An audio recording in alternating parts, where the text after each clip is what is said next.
People ask, what is a roundhouse bridge? Something that is cemented, that doesn't come in or out. Our goal is to lose this. This is no good. This is no fun. We want to lose your denture and get you into something that feels like your teeth again. What's the major difference between a full denture and our roundhouse bridge? Well, you tell me. Which would you rather have in your mouth? This or a whole mouthful of this? So if we look though, you'll see the teeth line up pretty similar.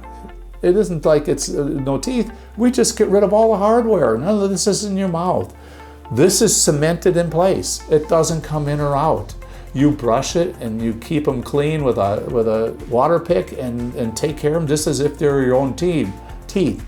You come back once a year for us to take an x-ray of this and make sure that the implants are healthy and clean your teeth just as you used to clean your teeth before.